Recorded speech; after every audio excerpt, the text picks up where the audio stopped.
Hi everyone, I'm Sandie La Nae. Welcome to Psychic Creations. We have an interesting show for you today. As you know, I am an author of several books. And what I write I term the genre of historic paranormal. This term means that the first part of the book is about the history of a particular place. In the second section of the book are the findings of what the paranormal team I am part of, Veil Investigators, have discovered inside and around this particular building. In this case, please enjoy the narration of my historic paranormal book, St. Mary Louise Hospital, The Spirits Within. Now, I will tell you about the history of the St. Mary Louise Hospital. The St. Mary Louise Hospital.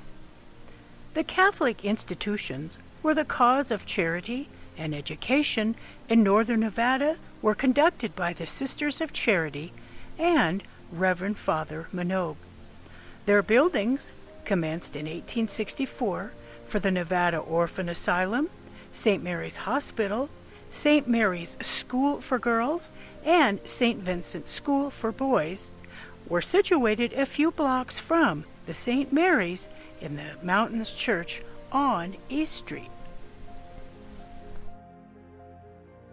As Virginia City grew, so did the demands of the medical care for residents and minors and educational needs, what with over 300 children in their charge.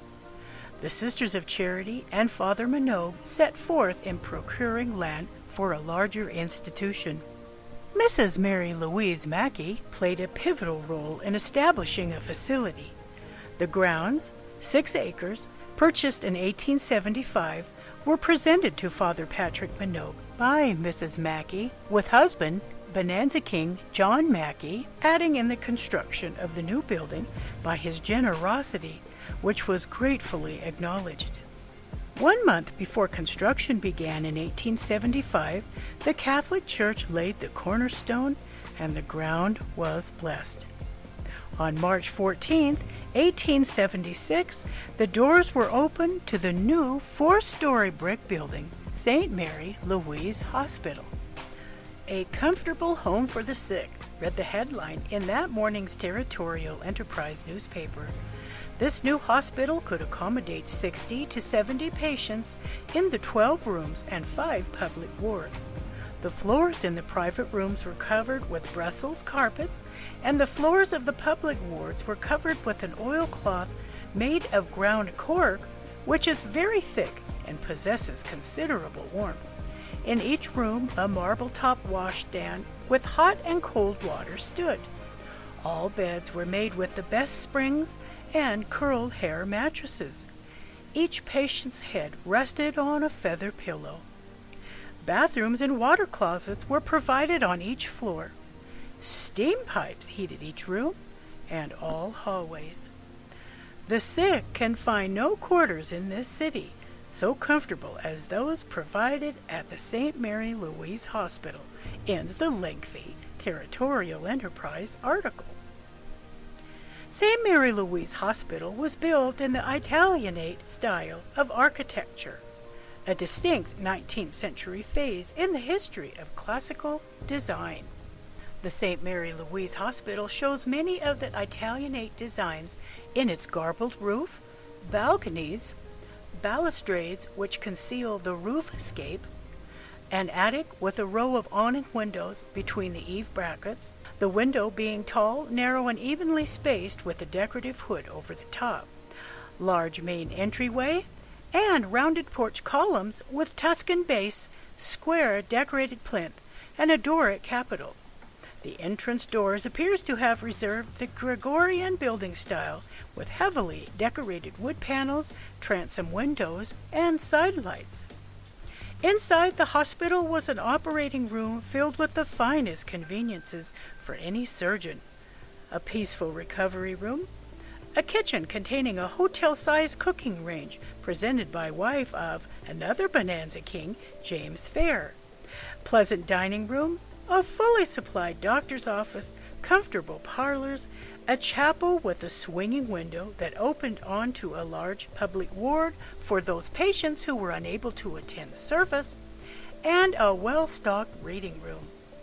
The entire building, 14,000 square feet with collective 36 rooms, was fixed with gas lighting. A short distance to the east of the main building is the steam and wash house structure. It is also built with the same bricks as the hospital and has 2 stories with a basement which held a large boiler that furnished steam for heating the hospital. The upper floors housed the laundry, ironing, and drying rooms. St. Mary Louise Hospital was a subscription hospital, which meant the mining and milling men contributed $1 per month each for the support of the institution. The income of the source was about $500 per month. The charge for a private patient room was $20 per week, and award patient fees were $10 per week for medical care and meals. Due to the declining community and the financial struggles to keep the hospital and other services running, it was decided that the St. Mary Louise Hospital would close. The headlines rang out in the Tuesday, September 7, 1897's edition of the Evening Chronicle, the history of an invaluable institution that will be sadly missed when it is no more, St. Mary's Convent and School. In 1898, Story County bought the old St. Mary Louise Hospital and renamed it the Story County Hospital. The first thing they did was to add heating stoves in each room. Most of the residents were elderly who lived many years in the building, lending to a high death count during the years the hospital was in business. As well, many of the staff lived inside the hospitals with their families and children. Story County Hospital operated until 1942, when the continuing dwindling town population forced the institution to close. The building suffered further humiliation during World War II, as all metal in the structure was stripped for salvage for the war effort. Story County then considered tearing down the hospital and selling the reclaimed bricks. The building stood abandoned until 1964. Father Meineke, the new pastor of the St. Mary's in the Mountains Church, was helping to clean up the overweeded Silver Terrace Cemetery, and he looked southwards and asked what the majestic building, sitting all alone, was. Upon hearing the information of the St. Mary Hospital, Father Meineke presented a proposal to the Story County Commissioners that the old building be transformed into an art center. Father Meineke's wish was granted, and renovations quickly began.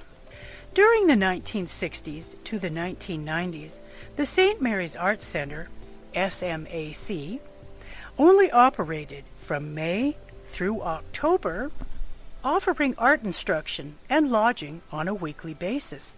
There was no heating system, so the building was closed during the winter months. With the subsequent installation of a furnace in the new millennium, SMAC could now use the building year-round. St. Mary's Art Center can boast of having thousands of students from all over the world come for art education in many of the artistic medias. St. Mary's Art Center is also available for retreats, conferences, paranormal conventions, community meetings, fundraisers, historic and paranormal tours, family gatherings, artistic events, displays, and I have appreciatively utilized the building for hosting tours, offering my intuitive readings, and book signings.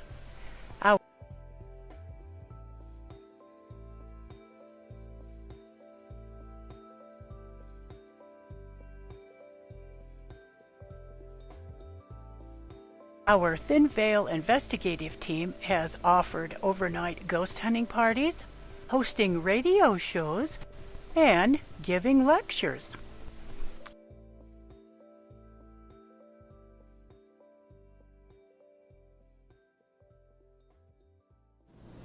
And now I will talk to you about the paranormal findings in the St. Mary Louise Hospital. Along with St. Mary Louise Hospital's rich history, it is known as one of the most haunted places in Virginia City. Observation of misty or shadowy figures and objects shifted about have been reported. Spirit voices, knocks, whistles, music, screams, and numerous sounds have been captured on recording devices. Airborne anomalies have been filmed on video cameras stationed around the building, and detection of various odors have been reported. The paranormal team I am part of is called Veil Investigators. We were established in 2005. And what a life we have led so far. We investigate businesses, private homes, areas, cemeteries, museums, historical dwellings, reportedly haunted houses, roadways, barns, and objects. It has been a wonderful journey for our team in discovering the spiritual world, of honing our abilities and skills, of meeting people who are interested in the paranormal, and communicating with those in the spiritual realm. We Veil Investigators have had many opportunities to explore the St. Mary Hospital's interiors since 2005. We feel quite honored to be among those who have enjoyed the St. Mary's Art Center, albeit in a very different light.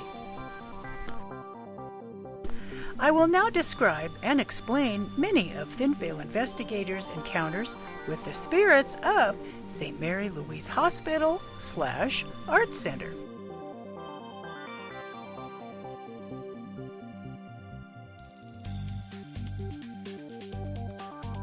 We have captured thousands of photos with different anomalies, such as, like the orbs in these photos. But my most prized spirit picture is of a nun standing on the front porch. I ask you, where are her legs? We have captured hundreds of EVP, electronic voice phenomena, on our digital recorders and the audio portions of our video cameras. Here are a few for your listening pleasure.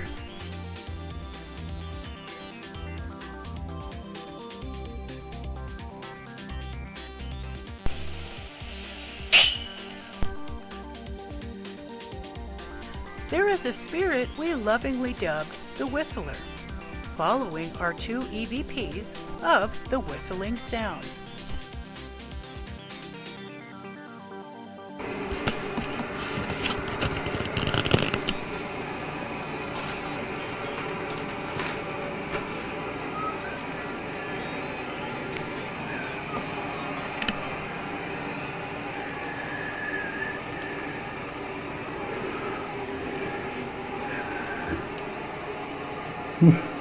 That was scary. Nobody in here? Nope. Yeah, that was cool. Whistle again. Yeah, I think I turned this off right. You're never supposed to whistle at night. We asked a spirit if it was the Whistler, and we got a yes answer. Are you the whistler?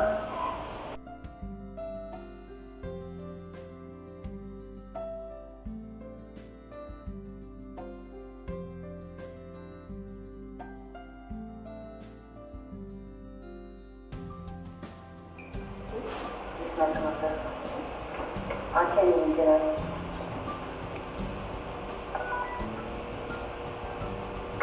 I think she changed the channel. Yeah. Trying. Wow. I'm not messing with it. He's affecting on a walkie-talkie. Oh, he's messing with it.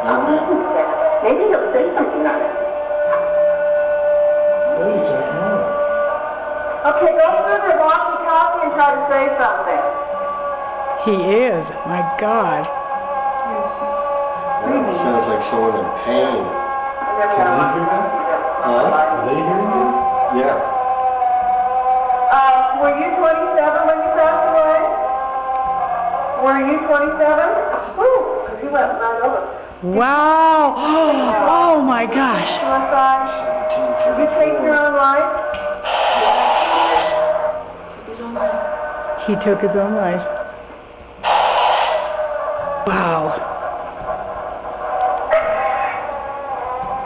This is fascinating to do now. Okay. Are you affecting the walkie-talkie? Are you putting your energy towards the walkie-talkie?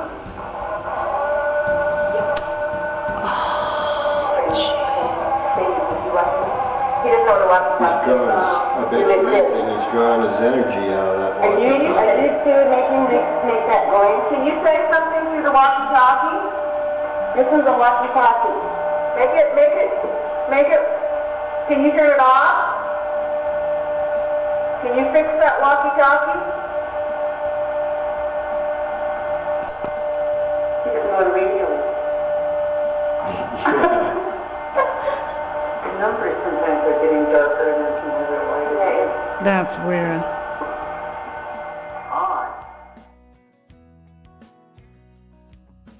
We Veilers have also captured phenomenal footage on our digital video cameras. Here is a video clip that I recorded on my camcorder while filming the monitors from our surveillance cameras. A shadow person walked in between my camera and the monitor screens.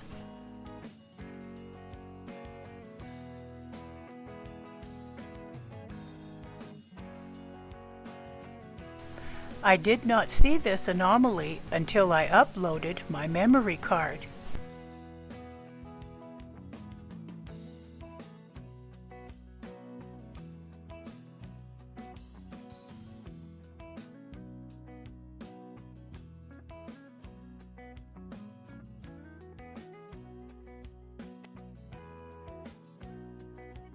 During our overnight paranormal event, many anomalies were captured on our surveillance cameras in a room on the 4th floor.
You can hear it click off.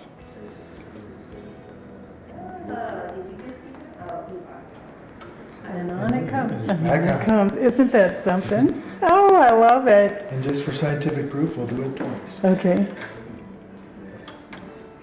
goodbye. Clicks off. And back on. Isn't that fun? That is.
During the overnight paranormal event that we Veilers hosted, one of our surveillance cameras captured 19 minutes and 33 seconds of unique phenomena, that of spirits walking past the lens.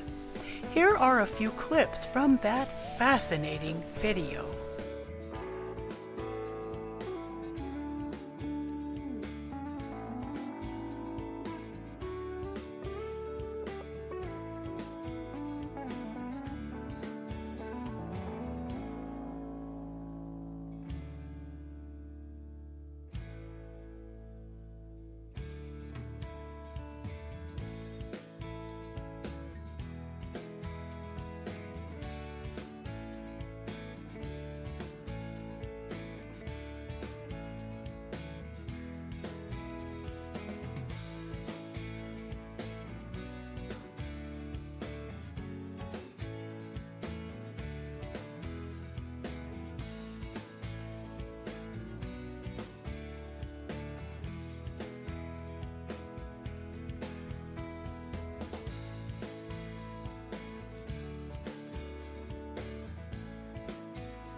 You know, there's something very interesting that happens at St. Mary Louise Hospital that I would like to share with you, a story that I have written for the book. Sometimes the spirits just don't want you to leave. I have found this out on several occasions, and one story I would like to relay here. During 2011, I was hired to give intuitive readings to several private parties that included overnight stays at the St. Mary Louise Hospital. I spent a lot of time in the hospital/art center that year. Now, one evening, while I was packing up my belongings, after giving the intuitive readings to guests at a private affair during a late autumn event, it started to snow. It was just after 9 p.m., and so I hurried out to the parking lot to drive down the mountain to my home in Carson City before the snow started piling up, which it can do in Virginia City because of the high elevation. I started the engine, pulled the knob for my headlights, and no beam turned on. I tried a few more times, but the headlights just would not work. Well, frustrated, I called a friend who drove to Virginia City to retrieve me. He could not get the headlights to work either. 2 days later, when the weather changed, I was returned to St. Mary Louise Hospital. Pulling the knob for my headlights, of course, they lit up. And to make sure that they were working, I stood in front of my vehicle, staring in perturbed amusement. Satisfied that all the lights were brightly shining, it was time to leave. I had left my car facing the front lawn where a crabapple tree sits at the edge of the parking lot. Now, I happen to be shorter than the lowest limb on that tree, but turning away from viewing my headlights, my hair, my big hair, got entangled in the branches and twigs. The more I twisted, the more entwined my hair became. After an exasperating struggle, I was freed, minus a few hair strands.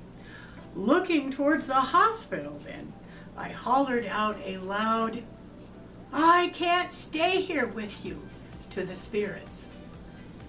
And then we left the parking lot.